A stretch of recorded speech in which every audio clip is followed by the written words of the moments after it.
NCERT के questions board तथा competition दोनों में ही अपना स्थान रखते हैं। कई बार एनसीईआरटी के क्वेश्चन डायरेक्टली कॉम्पिटिटिव एग्जामिनेशन में अपीयर हो जाते हैं। इस हिसाब से एनसीईआरटी के क्वेश्चन भी हमें इम्पोर्टेंस देते हुए सॉल्व कर लेना चाहिए। एक साथ पूरा क्वेश्चन सॉल्व करने में वीडियो काफ़ी लंबा हो जाएगा, इसीलिए आज फर्स्ट 10 क्वेश्चन लेकर के आए हैं, जिसमें पहला क्वेश्चन आपको दिख रहा होगा स्क्रीन पे। क्वेश्चन नंबर 1.1 वाला। इसमें चार्जेज दिए हुए हैं।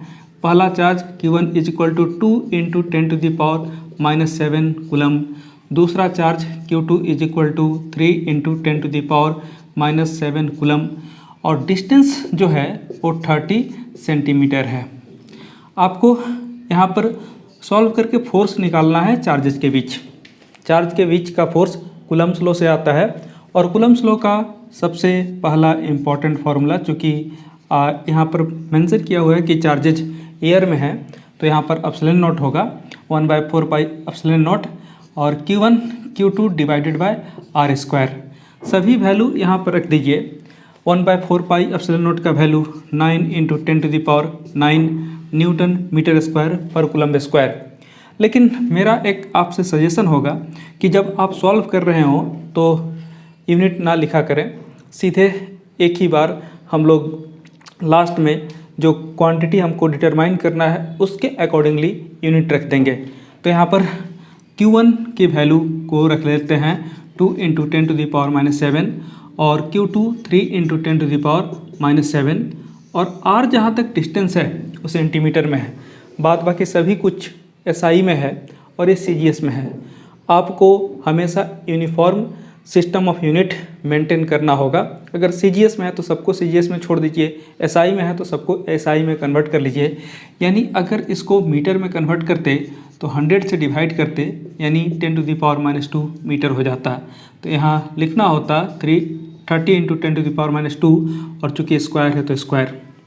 बस अब सिंपल कैलकुलेशन कर लेना है। पावर को अलग करके अरेंज कर लीजिए, नंबर को अलग करके अरेंज कर लीजिए और तब आपको ये वैल्यू 6 × 10⁻³ न्यूटन आ जाएगा। यानी पहला क्वेश्चन का आंसर आपको आ गया। ओके, चलिए सेकंड क्वेश्चन नंबर 1.2 की बात करें। 1.2 में भी आपको चार्जेस दिए हुए हैं। एक Q1 ये है 0.4 माइक्रो कूलम। अच्छा, माइक्रो का मतलब मालूम है 10⁻⁻6 कूलम बोला जाएगा। Q2 = -0.8 माइक्रो कूलम, इसको भी -0.8 × 10⁻⁻6 कूलम लिख सकते हैं। अभी फोर्स दे दिया है और वो भी 0.2 न्यूटन।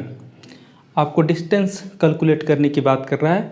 यही फार्मूला है। इस फार्मूले से अगर आप चाहते तो लिख पाते क्या, R² = 1/4 pi epsilon not, okay, Q1 और Q2 / F। यहाँ ध्यान दें, अगर R लिखेंगे तो आपको 1/4 पाई एप्सिलॉन नॉट और यहाँ Q1 Q2 / F का रूट आएगा।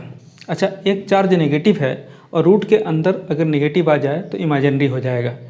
इसीलिए एनसीईआरटी ने भी और मैक्सिमम केसेस में इस फार्मूले को यहाँ पर मॉडुलस दिया रहता है, तो उस हिसाब से इसको हम लोग मॉडुलस ले लेते हैं और अब सारा वैल्यू पुट कर देते हैं। सारा वैल्यू पुट करने का मतलब क्या है, ये तो 9 × 10⁻9 मैंने कहा था कि यूनिट नहीं लिखना है। ये 0.4 × 10⁻6 और ये 0.8 पॉजिटिव में ही लिख रहे हैं क्योंकि मॉडुलस लिया हुआ है और डिवाइडेड बाय F 0.2। ये जब सॉल्व करेंगे तो सॉल्व करने के बाद से आंसर आपको 12 सेंटीमीटर आ जाएगा। आप चेक कर लीजिए कैलकुलेट करके। अच्छा, दूसरी बात बोला है कि अगर मान लीजिए कि 1 ने 2 पे इतना फोर्स लगाया तो 2 1 पे कितना फोर्स लगाएगा। आगे चल करके जब हम vector form of Coulomb's law देखे तो वहाँ पर देखे थे कि मैग्नीट्यूड F12 और F21 दोनों इक्वल होता है। उसके हिसाब से पहला चार्ज दूसरे चार्ज पे जितना फोर्स लगाएगा, दूसरा चार्ज भी पहले फोर्स चार्ज पे उतना ही फोर्स लगाएगा, यानी ये फोर्स दोनों ही इक्वल होंगे। चलिए 1.3 हाँ 2 भी हो गया।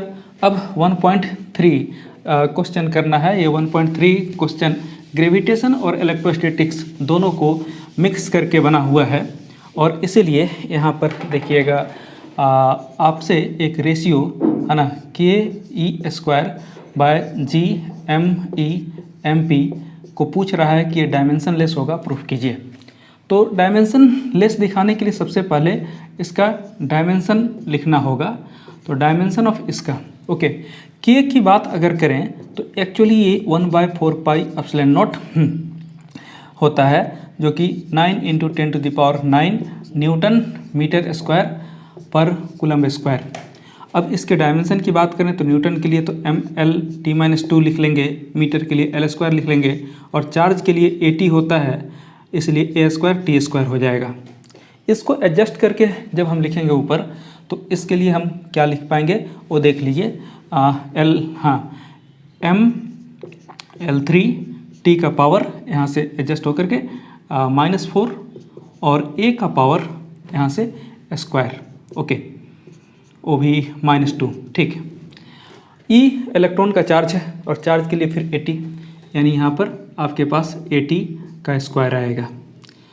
अभी नेक्स्ट डायमेंशन की बात करेंगे, capital G universal gravitational constant. कुछ लोगों को याद होगा क्लास 11th में m-1 L³ T-2, और मास दोनों, मास ऑफ प्रोटॉन m होगा, मास ऑफ इलेक्ट्रॉन भी m ही होगा। इसको देखिए तो सभी कुछ एक दूसरे से कैंसिल हो जाएगा, 1 आ जाएगा, एक नंबर आ गया, मतलब ये क्या हो गया, डायमेंशन लेस। आप कैंसिल करके देख सकते हैं, आपको ये रिजल्ट आ जाएगा। तो पहला पार्ट में आपको यही प्रूव करना था कि ये डायमेंशन लेस होगा। नेक्स्ट पार्ट की बात करें तो नेक्स्ट पार्ट में आपको करना क्या है, आपको अगर ये KE² डिवाइडेड बाय GME/MP दिया हुआ है, हम दोनों तरफ R² से अपने तरफ से डिवाइड कर लेते हैं, ये कैंसिल हो जाएगा। और ऐसा करेंगे तो ये F इलेक्ट्रोस्टैटिक और F ग्रेविटेशनल, ओके। R² तो ऐसे भी कैंसिल हो जाना है, तो रेशियो जो है ये इलेक्ट्रोस्टैटिक फोर्स और ग्रेविटेशनल फोर्स का देगा, जिसमें वैल्यूज हम लिख सकते हैं। K का वैल्यू है ना, अभी बात ही किए थे हम लोग, 9 × 10⁹, और E का वैल्यू 1.6 × 10⁻19 का क्या, whole square, charge of electron. G 1.67 × 10⁻11 नहीं सॉरी 6.67 × 10⁻11 न्यूटन स्क्वायर पर मीटर स्क्वायर। और मास ऑफ इलेक्ट्रॉन की बात करें तो ये 9.1 × 10⁻31 kg होता है, और mass of proton 1.67 × 10⁻27 kg। Unit लिखने की ज़रूरत नहीं, क्योंकि फोर्स दोनों का यूनिट कैंसिल हो जाएगा। और जब आप इसको कैलकुलेट करेंगे तो ये आ जाएगा 2.4 × 10⁻39, कोई यूनिट नहीं। अब देखिए इसका मतलब क्या है, नीचे में 1 ले लें तो ग्रेविटेशनल फोर्स अगर 1 होगा तो इलेक्ट्रिक फोर्स सेम डिस्टेंस पर 2 इलेक्ट्रॉन प्रोटॉन को रखने के बाद कितना मिलेगा, तो 2.4 × 10⁻39, यानी इलेक्ट्रोस्टैटिक फोर्स मच ग्रेटर है in comparison to the gravitational force. और ये बात पहले भी मालूम था जब हम लोग फंडामेंटल फोर्सेस क्लास 11th में डिस्कस किए थे, और वहाँ पर पता चला था कि gravitational force is the weakest force that exist in the nature. तो ये भी ओके। अभी अगला क्वेश्चन आपको 1.4 करना है। तो 1.4 में आपको पूछ रहा है स्टेटमेंट किसका, law of conservation of charge. तो ये तो साफ है कि चार्ज कैन, है ना, neither be created NOR be destroyed, क्या होता है, it can only be transferred from one two another body. ठीक है, ये स्टेटमेंट आपको लिख लेना है ए पार्ट में। बी पार्ट में बोल रहा है लार्ज स्केल, क्वेश्चन देख लीजिएगा, बी पार्ट में बोल रहा है लार्ज स्केल पे quantization of charge, quantization of charge मतलब Q is equal two plus minus NE ignore करते हैं। क्यों? यहाँ पर n के बारे में बोला था आपने कि ये केवल क्या होना चाहिए, इंटीजर होना चाहिए। ओके, और लार्ज स्केल पे ये नंबर इतने लार्ज होते हैं, है ना, on large scale numbers are so large that there is no possibility नहीं है किस बात की, ऑफ फ्रैक्शन होने की पॉसिबिलिटी नहीं है, इसलिए हम क्वांटाइजेशन ऑफ चार्ज को इग्नोर कर देते हैं। तो ये ऑप्शन या आंसर लिखेंगे तो आपका काम चल जाएगा। तो 1.4 कंसेप्चुअल क्वेश्चन था। यहाँ पर आप 1.5 देख सकते हैं, ये भी एक कंसेप्चुअल क्वेश्चन ही है। बोल रहा है ग्लास को जब सिल्क के साथ रब करते हैं तो एक पे चार्ज आता है, दूसरे पे चार्ज आता है, इस तरह का बहुत सारा पेयर। अगर ये देखना है कि पेयर कितने चार्ज, तो पहला लेक्चर देख लीजिएगा चार्जिंग बाय फ्रिक्शन, वहाँ पर टेबल अरेंज करके दिया हुआ है। तो इस तरह से बोल रहा है कि वहाँ पर quantization of law of conservation of charge कैसे अप्लीकेबल है ये बताएं। तो यहाँ पर पहले बोला गया है कि charge can neither be created nor be destroyed. हम ऐसा मान लें कि हमारे पास एक ग्लास रड है, ठीक है, और दूसरा हमारे पास सिल्क का क्लॉथ है।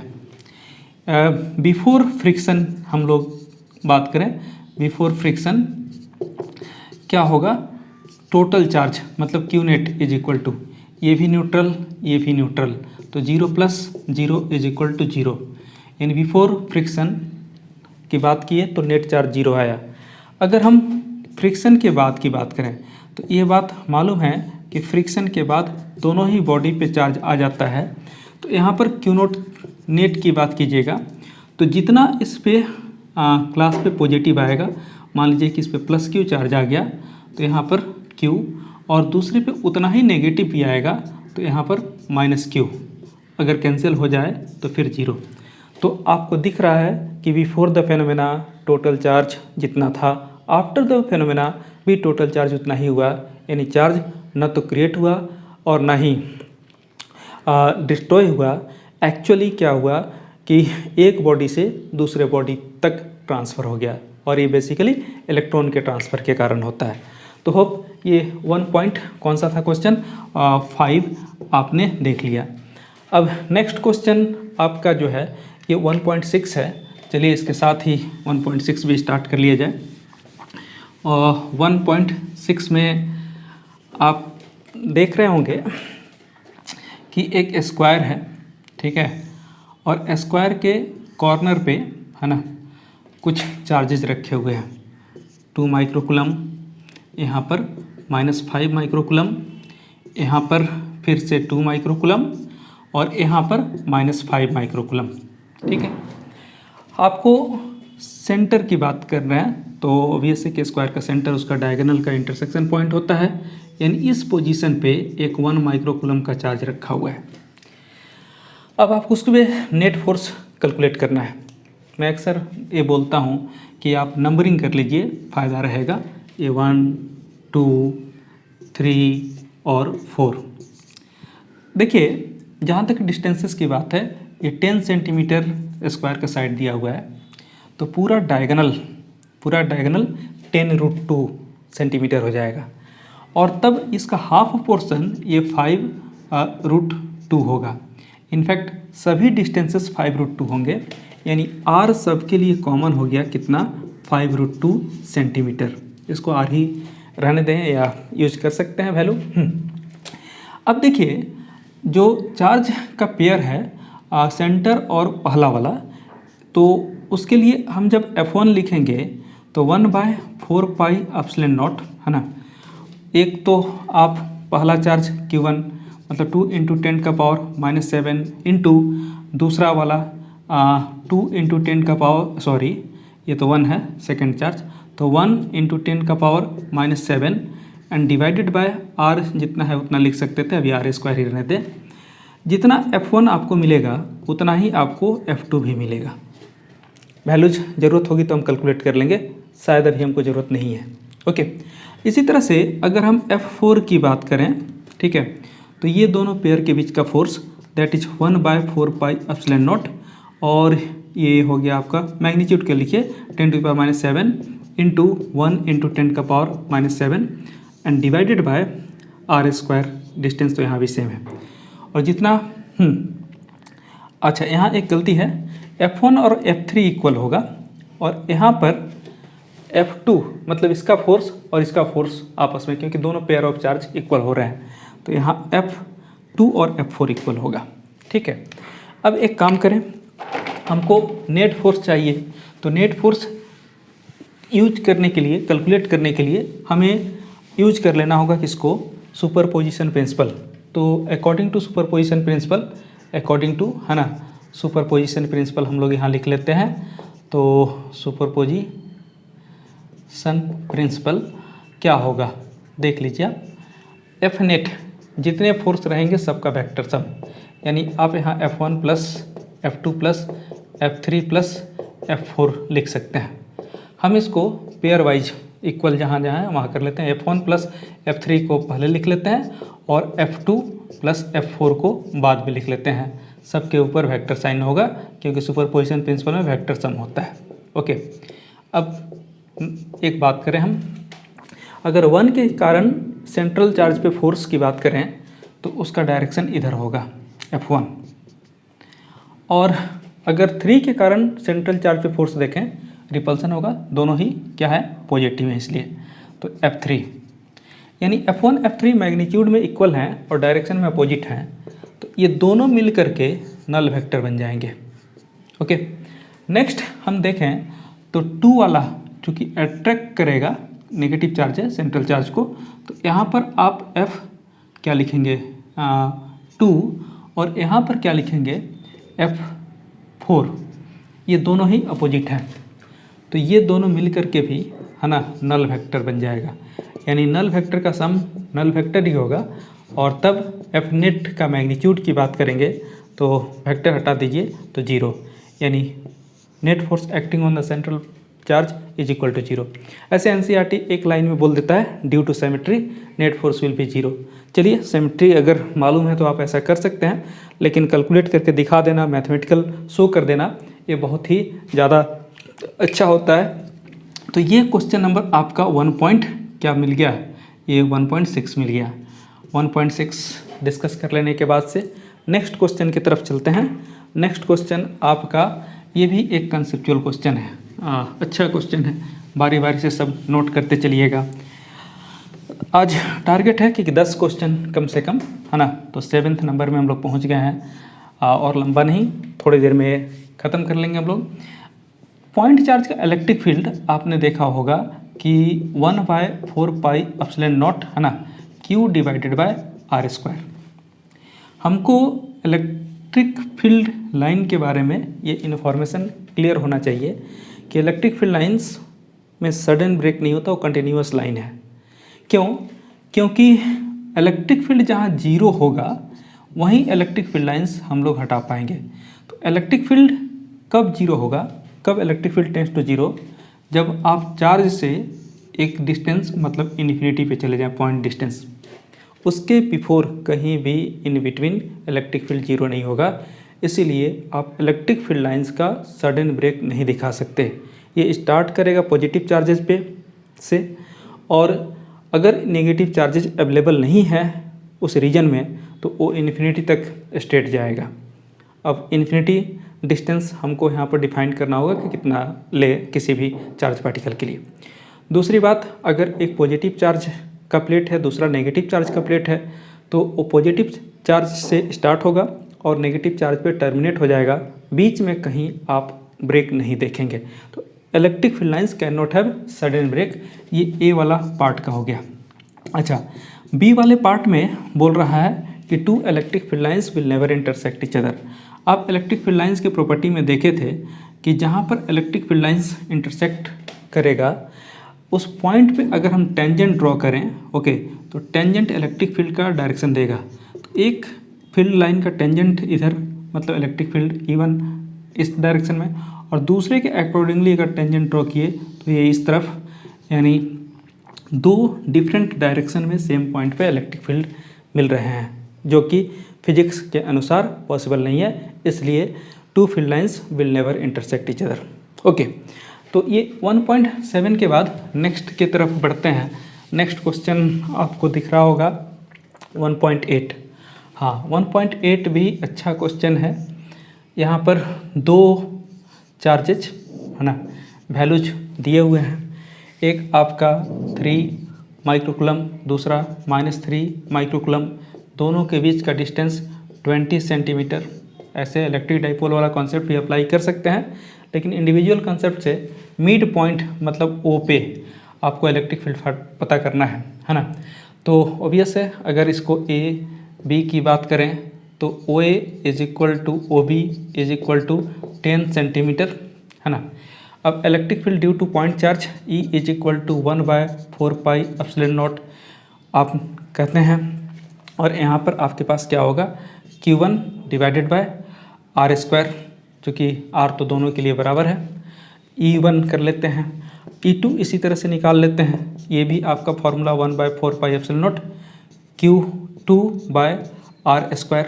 ओके, अभी electric field due to positive charge at point O away from the charge E1, और नेगेटिव चार्ज के लिए टुवर्ड्स द चार्ज मतलब E2, डायरेक्शन सेम हो गया।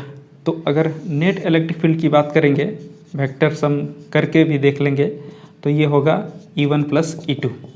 इसके अनुसार 1/4 pi epsilon not 1/R² common, और यहाँ पर Q1 प्लस Q2 कर सकते हैं। सारा वैल्यू आप दे दीजिए, 9 × 10⁹ इंटू 1/R मतलब 1/10, फिर इसको मीटर में कन्वर्ट करना होगा तो 10 × 10⁻² मीटर। तो यहाँ पर 10 × 10⁻² का होल स्क्वायर, और Q1 है ना आपका 3 + 3 6 हो जाएगा, इंटू 10 का पावर कितना -6। ओके, इसको जब सॉल्व करेंगे तो सॉल्व करने के बाद से हमारे पास रिजल्ट आ जाएगा 5.4 × 10 का पावर है ना, कितना 5.4 एडजस्ट कीजिए पावर को, तो ये पावर एडजस्ट करने के बाद से 5.4 × 10 का पावर 6 न्यूटन पर कूलम आएगा। अब नेक्स्ट यहाँ पर क्या बोल रहा है कि यहाँ पर आपको एक चार्ज लेकर के आना है, वो चार्ज का वैल्यू भी देख लीजिए, शायद 1.5 × 10 का पावर -9 कूलम है। जब भी हम इलेक्ट्रिक फील्ड में किसी चार्ज को लेकर के आते हैं, ओके, जब भी इलेक्ट्रिक फील्ड में किसी चार्ज को हम लेकर के आते हैं तो उस पर एक फोर्स लगता है, F is equal to Q × E। यहाँ पर Q 1.5 × 10 का पावर -9, और E यहाँ से जो निकाला है आपने 5.4 × 10 का पावर 6, इसको ये कर लीजिए, जितना हो गया उतना न्यूटन, तो 8.1 × 10 का पावर है ना कितना -3 न्यूटन आएगा। ओके, तो इस क्वेश्चन को भी हमने देख लिया, दैट इज 1.8 है ना। पहले फील्ड निकाला, और उस फील्ड निकालने के बाद से उस पॉइंट पे हमने चार्ज को लाके प्लेस कर दिया, जैसा कि क्वेश्चन बोल रहा था। तो इसका भी दोनों पार्ट हो गया। अब नेक्स्ट क्वेश्चन भी देख लीजिए, सभी क्वेश्चन 1 बाय 1, थोड़ा सा आज स्पीड भी मैं मेंटेन करने की कोशिश कर रहा हूँ, ताकि वीडियो का लेंथ बहुत बड़ा ना हो जाए। तो 1.9 में आप देख रहे होंगे, आपको एक्सिस की बात कर रहा है। चलिए कोऑर्डिनेट सिस्टम चूज कर लेते हैं, और एक्स वाई जेड एक्सिस देना हमारे बस की बात है, हम दे सकते हैं। इसको एक्स मान लेते हैं, इसको वाई, इसको जेड। अब पॉइंट आपको पता चल जाएगा, एक आपका 0 0 और 15 सेंटीमीटर वाला पॉइंट है। यहाँ पर चार्ज -2.5 × 10 का पावर -7 कूलम। ओके, और नीचे फिर से आपके पास एक दूसरा भी है ना, दूसरा को भी देख लीजिए। पॉइंट आपका इस जगह पे है, ये आपको पॉइंट है 0 0 और -15, दोनों जेड एक्सिस में, इसीलिए जेड एक्सिस उधर ले लिया। तो अब हमारे पास यहाँ पर जो चार्ज है बेसिकली ये डाइपोल ही बन रहा है ना। 2.5 इंटू 10 का पावर -7 कूलम। सबसे पहले नेट चार्ज की बात कर रहा है। ओके, तो Q नेट की बात करेंगे तो Q1 प्लस Q2 है ना, जितना पॉजिटिव उतना नेगेटिव 0। ए पार्ट ख़त्म, ए पार्ट में Q नेट पता चल गया। अब हमको इसका डाइपोल मोमेंट है ना, तो बी पार्ट में dipole moment P is equal to 2a into Q है ना। 2a डाइपोल लेंथ, मतलब यहाँ से यहाँ तक का लेंथ चाहिए। कई तरीके हैं आप निकाल सकते हैं, सिंपली भी निकाल सकते हैं। ऊपर +15 है, नीचे -15 है, तो 15 माइनस -15 डिस्टेंस फार्मूले से, तो ये आपको 30 सेंटीमीटर, मतलब 2a आपका 30 सेंटीमीटर हो गया। मीटर में कन्वर्ट कर लें, कई बार मैं इस चीज़ को मेंशन कर रहा हूँ आपके साथ। तो यहाँ पर ये हो गया 30 इंटू 10 का पावर -2 और Q 2.5 इंटू 10 का पावर -7। सॉल्व करेंगे तो 7.5 इंटू 10 का पावर, एडजस्ट कर लीजिए, आपके पास 7 to 9 -8 ऐसा कुछ आ रहा है क्या, एक बार चेक कर लेंगे, ठीक है। देख लीजिए क्या हो गई, कूलम्ब मीटर। चलिए, तो इसका भी आंसर आपको मिल गया। चलिए नेक्स्ट की तरफ पढ़ते हैं। नेक्स्ट मतलब ये लास्ट क्वेश्चन होगा आज के इस एपिसोड का। हमारा इंतज़ार ख़त्म हुआ, हमने डिस्कस कर लिया ये 1.10 में डाइपोल मोमेंट दिया हुआ है। क्वेश्चन का डाइपोल मोमेंट भी आप देख लें। डाइपोल मोमेंट 4 इंटू 10 का पावर -9 कूलम्ब मीटर दिया हुआ है। इलेक्ट्रिक फील्ड भी यहाँ पर आपको दिया हुआ है 5 इंटू 10 का पावर 4 न्यूटन पर कूलम। थीटा एंगल दिया हुआ है 30 डिग्री। अभी टॉर्क का एक्सप्रेशन याद होगा आपको, PE साइन थीटा लिखते हैं। P का वैल्यू पुट कर दीजिए 4 इंटू 10 का पावर -9, E का वैल्यू पुट कर दीजिए 5 इंटू 10 का पावर 4 और साइन थीटा साइन 31/2। सॉल्व कर लें तो 10 का पावर -4 है ना, न्यूटन मीटर। इस तरह से 10 क्वेश्चन हमने कर लिए।